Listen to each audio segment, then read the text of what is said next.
A ver esto. Bueno, pues nada, empezamos con equilibrio.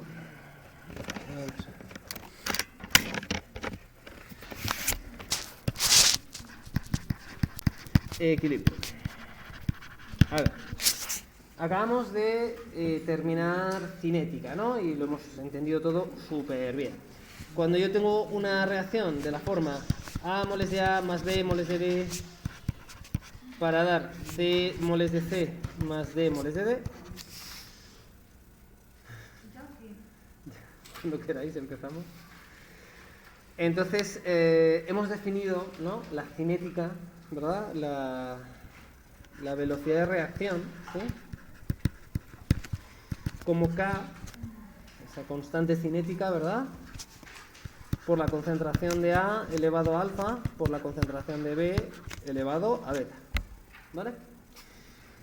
Si suponemos que la reacción es elemental,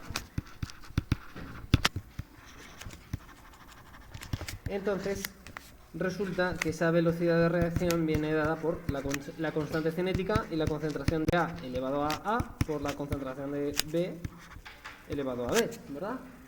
¿Sí? Si la reacción es elemental, entonces estos coeficientes estequiométricos pues coinciden por aquí, ¿verdad? ¿Sí? Claro. ¿Qué es lo que ocurre de manera real? De manera real, lo que ocurre, ¿vale?, es que generalmente pues pensamos que la reacción ocurre siempre de izquierda a derecha, es decir, que la sustancia A y la sustancia B se miran y dicen, ¡oh, qué buen rollo! Vamos a formar C y D. Claro. Pero si os fijáis, se suelen escribir las fórmulas, ¿vale? En las reacciones escribimos una flecha de izquierda a derecha y otra de derecha a izquierda, ¿sí? Eso significa, por ejemplo, en la síntesis del amoníaco, cuando te dicen N2 más 3DH2 para dar 2DNH3. Eso significa que el nitrógeno se encuentra con el hidrógeno y se ponen de acuerdo y forman ese amoníaco, pero el amoníaco también, ¿vale? Hay una forma, podríamos mirar la reacción como de derecha a izquierda y también podemos pensar que el amoníaco se descompone en N2 más 3DH2, ¿vale? Cuando escribir esta reacción y escribir esta reacción es escribir exactamente lo mismo, ¿vale? Es escribir exactamente lo mismo. ¿Por qué? Porque lo que estamos diciendo es que el nitrógeno y el hidrógeno interactúan entre sí para formar amoníaco, pero el amoníaco también se descompone en nitrógeno más hidrógeno, ¿sí? Entonces, claro, cuando escribimos una reacción concreta de la forma, pues por ejemplo esta, ¿vale?, podríamos definir una velocidad de reacción, llámalo velocidad 1, que sería, imagínate que la reacción es elemental, sería K, concentración de N2 por concentración de H2 elevado al cubo, ¿vale?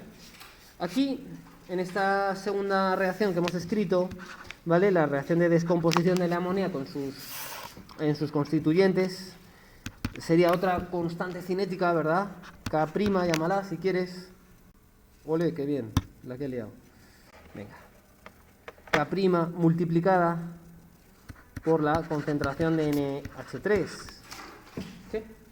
Y en realidad, en un laboratorio lo que ocurre es eso, es estrictamente eso. Es los reactivos reaccionan entre sí para dar productos, pero los productos también se descomponen en términos de los reactivos. Imagínate que tú coges y dices, venga, voy a coger esta reacción y voy a poner, ¿vale? Vamos a considerar la N2 más 3H2 para dar 2 de NH3. Y entonces tú coges y dices, venga, voy a meter aquí 100 moles, le voy a poner aquí 300 moles. Inicialmente aquí va a haber 0 moles, ¿no? En T igual a 0. Entonces, claro, inicialmente, ¿qué va a pasar? Claro, si solamente pongo nitrógeno y hidrógeno, pues evidentemente no puedo tener amoníaco ahí descomponiéndose, ¿no? Entonces, tú pones ahí tus 100 moles, pones tus de nitrógeno, pones tus 300 moles de hidrógeno, ¿vale? Diciendo que bien, no me va a sobrar ahí nada.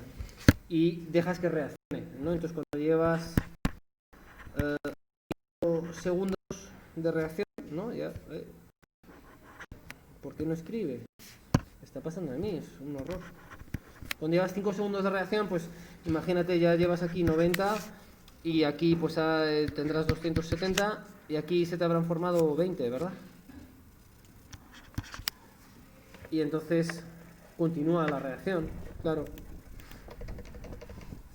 Imagínate pues que cuando llevas 10 segundos, pues aquí ya pues tienes 82 y entonces aquí tienes 246 y aquí tendrías 36, ¿vale? La reacción.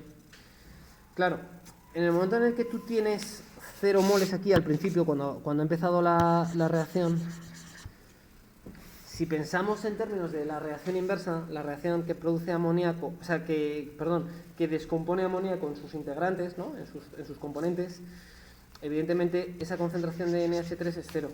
Entonces, esta velocidad de reacción es 0 al principio.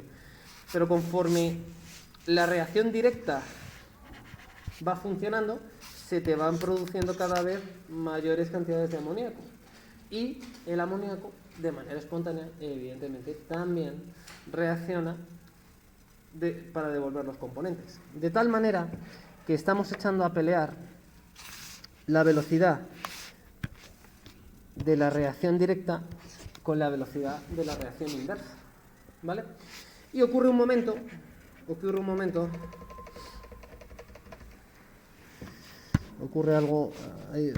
en el que ocurre algo absolutamente mágico.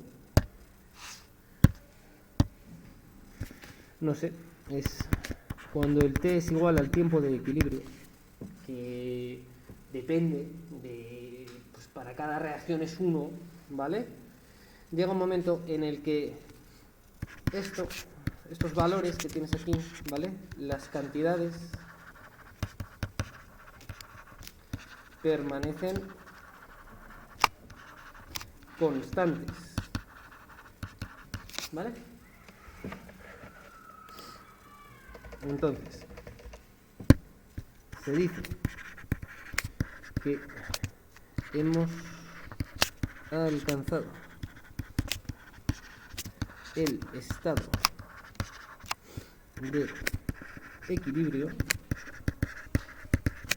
cuando las velocidades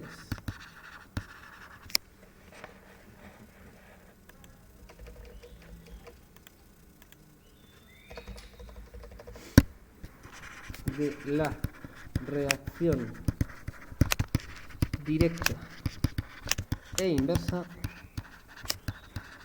son iguales. En ese momento, lo que se produce es igual a lo que se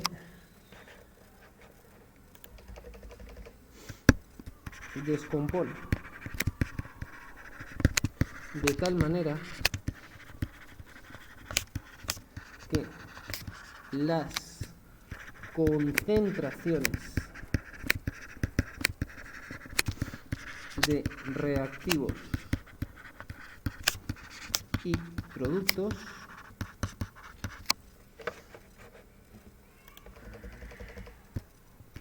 son constantes en el tiempo.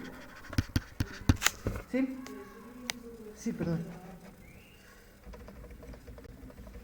¿Ahí, Ingrid? A ti. ¿Vale? Entonces, básicamente,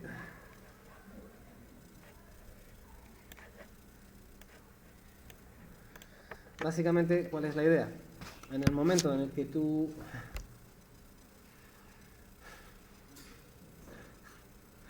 no paráis, dime. ¿Qué pone al lado de él? De él. En, ese. Sí, lo siento, en ese momento lo que se produce es igual a lo que se descompone. De tal manera que las concentraciones de reactivo que se producen son constantes en el tiempo. Si os fijáis, ¿vale? Es un equilibrio dinámico, ¿sí?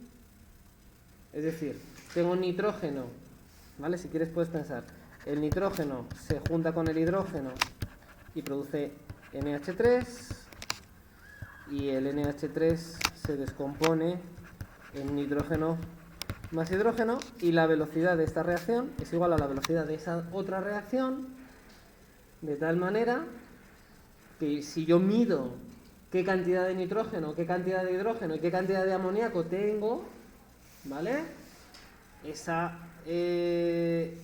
cantidades van a permanecer constantes.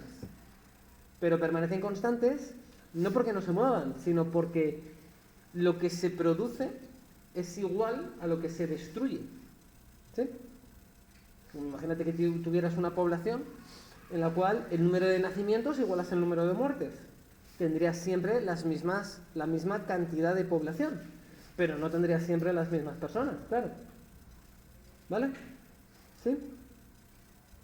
Pero es ese equilibrio dinámico, ¿vale? Es un equilibrio en el que las pérdidas son exactamente iguales a las ganancias, de tal manera que si tú cuentas, dices, anda, mira, tengo 20 moles de nitrógeno, 30 moles de hidrógeno y 50 moles de amoníaco. Y ahí está, y están constantes en el tiempo.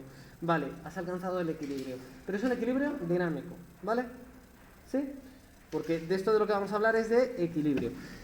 Entonces, la velocidad de la reacción directa, si os fijáis, cuando tú pones, o sea, lo típico es decir, cojo nitrógeno, cojo hidrógeno y los pongo a reaccionar.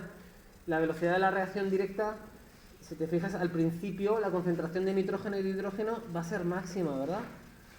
Porque es cuando tengo todo el nitrógeno y todo el hidrógeno. Entonces, la velocidad del nitrógeno y del hidrógeno va a ser así, porque las concentraciones van a ir disminuyendo. Y la velocidad de descomposición del amoníaco en sus componentes, si te fijas, empieza en cero, ¿verdad? ¿Por qué? Piénsalo de la siguiente manera. Empiezas con 0 moles de amoníaco. Entonces se tiene que empezar a producir amoníaco para que el amoníaco reaccione, se mire y diga, que no quiero estar así, que me descompongo, que se forma en nitrógeno e hidrógeno, ¿vale? Entonces la velocidad de la reacción inversa hace esto. ¿Y en el equilibrio qué es lo que ocurre? Pues en el equilibrio, ¿vale? ¿Cuándo alcanzamos el estado de equilibrio? A ver, está un poquito para acá. Jopetas, no me deja. Bueno, pues ¿cuándo se alcanza el estado de equilibrio? Cuando la velocidad de la una y de la otra, ¿vale?, se igualan. Ahí.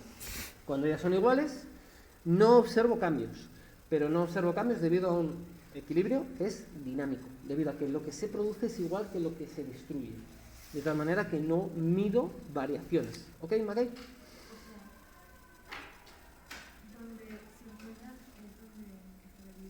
Sí, en este momento, ¿vale? Esto es velocidad con respecto al tiempo, este es el tiempo en el que alcanzo el equilibrio. ¿Sí? Entonces, cuando se ha alcanzado el equilibrio,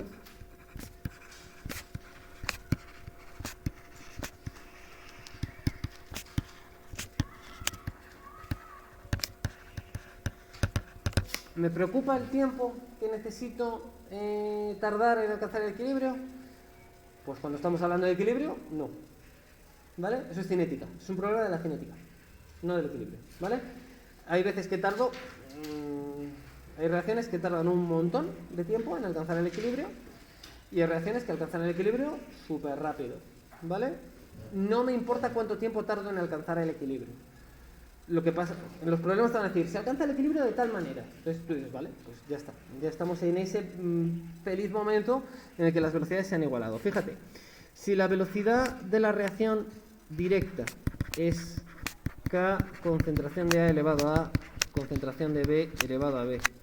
Si la velocidad de la reacción inversa es K' concentración de C elevado a C, concentración de D elevado a D, ¿no? Porque estamos pensando en una ecuación de este tipo, ¿verdad?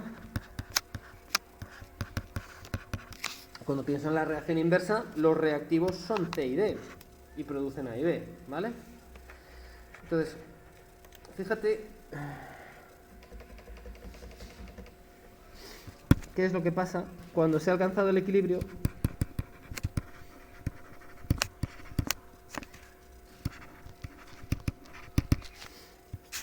Como la velocidad de la reacción directa coincide con la velocidad de la reacción inversa, K por la concentración de A elevado a por la concentración de B elevado a B es igual a K' por la concentración de C elevado a C por la concentración de D elevado a D. ¿Vale? Entonces, en este estado de equilibrio, y solo en este estado de equilibrio, definimos la constante de equilibrio. Y esa constante de equilibrio, ¿vale?, es la constante cinética de la reacción directa entre la constante cinética de la reacción inversa.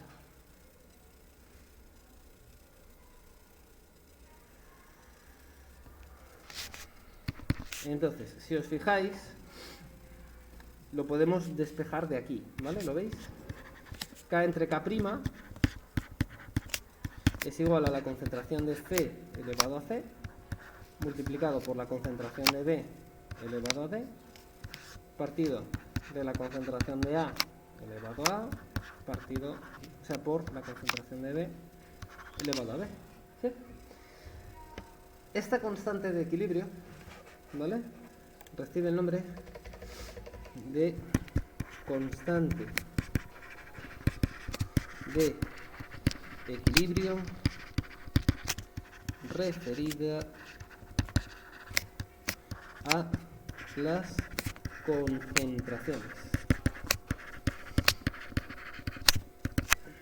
Pero como es un rollo decir eso, pues la llamamos K sub T, ¿vale? La constante de equilibrio referida a las concentraciones, y es igual a la concentración de C elevado a C por la concentración de D elevado a D partido de la concentración de A elevado a concentración de B elevado a D, ¿vale? A ver, importantísimo diría yo, en la constante de equilibrio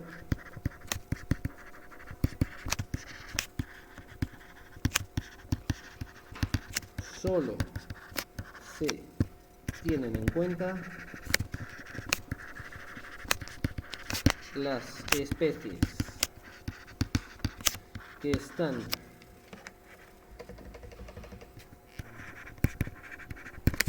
en disolución o en estado gaseoso. ¿Vale? ¿O no vale? Es decir, si hay algún sólido por ahí, como la concentración del sólido se supone que no varía, pues no entra, ¿vale?, en la definición de nuestra constante de equilibrio. ¿Ok, McKay? ¿Qué tal? ¿Me estáis siguiendo? ¿Sí? Vale, guay. A ver, breve recordatorio de un par de cosas relacionadas con los gases ideales, que las vamos a utilizar un montón. A ver, al respecto de los gases ideales, ¿no sabéis que el gas ideal... ¿Los gases ideales existen? No, no existen. Son ideales, sí, es que son ideas. Vale, es un modelo que de forma estricta pues no existe, ¿vale? Lo que pasa que hay muchos que, oye, que afortunadamente pues sí se aproximan, ¿vale? Nuestra atmósfera sí se aproxima muy bien a ese comportamiento de gas ideal porque está formada por oxígeno y nitrógeno que se aproximan muy razonablemente a ese comportamiento de gas ideal. Un gas ideal se supone que son gases formados por bolas que solo chocan con las paredes del recipiente que lo contiene.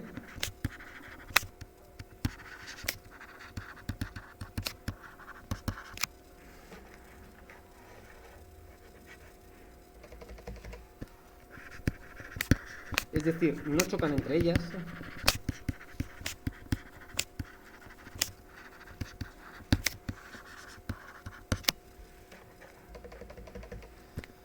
Más todos los choques son elásticos.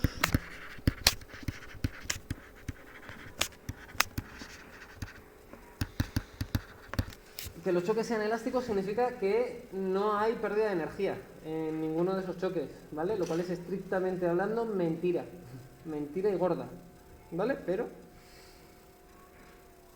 entonces esto les da unas propiedades pues muy importantes, ¿no? Se mantienen su energía constante y cumplen la ecuación de estado de los gases ideales, que es presión por volumen es igual al número de moles por R y por la temperatura, donde R es la constante de... Es otra vez, Rydberg estaba en todas, 0,082 atmósfera, litro, Kelvin, mol, que también pueden ser 2 calorías, Kelvin y mol, o bien 8,31 julios, Kelvin y mol, ¿vale? La función... Típicamente, vete pensando en el 0,082. Perdón, soy un indigno. Que sí, que soy un indigno. Ahí, tacatá. ¿Vale? Ahí, bien. A ver, este dato te lo darán siempre, no necesitas manejarlo, ¿vale? Entonces, principalmente cumplen eso, P por V igual a nRT. Es decir, cumplen con la ecuación de estado de los gases ideales y cumplen la ley de Dalton, que la manejáis perfectamente, ¿no? No la contamos. La ley de Dalton de las presiones parciales, ¿vale? ¿Os suena, no? La ley de Dalton de las presiones parciales básicamente te viene a decir... O sea, si os fijáis, es perfectamente coherente con el modelo. O sea, básicamente, si cerramos este recinto, ¿vale? Nitrógeno y oxígeno, que son gases ideales. La presión total sería una atmósfera, ¿vale? Pero esa atmósfera es el resultado, la presión es el resultado de los choques de las moléculas de gas contra las paredes, contra tu cuerpo, ¿vale? ¿Qué les pasa? Pues lo que os he contado, que se considera que son bolitas muy pequeñas, que no interactúan entre ellas y que solamente chocan contra las paredes y que chocan además sin perder energía. Es un modelo como muy feliz. Entonces, la presión total es la suma de las presiones que ejercerían cada uno de ellos si estuviesen solito, ¿no? Porque claro, como no tienen interacción, no chocan las bolas entre ellas, pues simplemente es como si pensases que cada una de esas moléculas está sola. O sea, el modelo de gas ideal consiste en pensar que tengo moléculas que están en un recinto y están solas. O sea, cada una de las moléculas está sola y solamente interactúa con las paredes del recinto. ¿Vale? Entonces, la ley de Dalton te viene a decir que si tengo 3 gases ideales en un recinto, la presión total es la presión que ejerce el primero más la presión que ejerce el segundo más la presión que ejerce el tercero. ¿Y qué presión ejerce cada uno de ellos? Pues la presión que ejerce cada uno de ellos es proporcional al número de moles. Os han hablado del concepto de fracción molar de soluto. Sí. La presión que ejerce un gas es la fracción molar de ese gas multiplicado por la presión total. La presión que ejerce otro gas es la fracción molar de ese gas por la presión total. Sí. Si tengo 3 gases. No. A veces hay más, a veces hay menos. ¿Vale? Entonces, básicamente... Sí, es la letra griega, sí, pero vale, llámala X si quieres. La presión que ejercería el tercero sería la fracción molar del tercero por la presión total. Básicamente, si yo te digo, tengo hidrógeno y tengo 3 moles de hidrógeno. Y nitrógeno y tengo 5 moles. Imagínate que logro que no interactúen entre ellos. ¿Vale? Y te digo, los tengo en un recipiente. En un recipiente en el que la presión total es de 2 atmósferas. ¿Vale? Yo mido con un manómetro y dice el manómetro, oye, que estos dos gases no están interactuando y estamos a 2 atmósferas de presión. ¿Vale? La pregunta es, ¿cuál sería la presión debida al hidrógeno? Solo al hidrógeno. ¿Cuál sería lo que se llama la presión parcial del hidrógeno? Pues esa presión parcial del hidrógeno sería la fracción de moles que supone el hidrógeno sobre el total. Si tengo 3 de hidrógeno y 5 de nitrógeno, el total es 3 y 5, 8. ¿Vale? Sería 3 moles de un total de 8 son de hidrógeno y la presión total es 2. ¿Vale? Así que, ¿cuál sería la presión parcial del hidrógeno? 6 octavos, 3 cuartos, 0,75 atmósferas. ¿Vale? ¿Alguien me sabría decir cuál sería la presión parcial del nitrógeno? 1,25, lo que te queda hasta 2. ¿Vale? La presión parcial del nitrógeno podrías pensar que es 2 menos 1 menos 0,75, 1,25. O bien podrías calcularlo también utilizando las fracciones molares. La presión del nitrógeno es fracción molar del nitrógeno, 5 moles de un total de 8 para una presión total de 2. 2 por 5, 10, 10 entre 8, 1,25 atmósferas. Evidentemente ocurre algo y es que la suma de todas las presiones parciales pues te tiene que dar la presión total. Claro, no, difícilmente, ¿no? ¿Sí? ¿Lo tenemos? Es decir, cada uno de los gases ideales que tengo contenidos en un recinto se comporta como si no estuviese viendo a absolutamente nadie más. ¿Vale? ¿Sí? Eso es lo que nos cuenta la ley de Dalton de las presiones parciales. ¡Hala! Que son las 14:03. ¡Ostras! Qué bien se pasa cuando se pasa bien, ¿eh? Lo habéis pasado muy bien, yo lo he pasado increíblemente bien. En fin, chicos, un placer veros, como siempre. Sí. ¿Perdón? ¿Sí, verdad? A mí se me pasan rápido, la verdad. Estamos... Bueno, corto por aquí.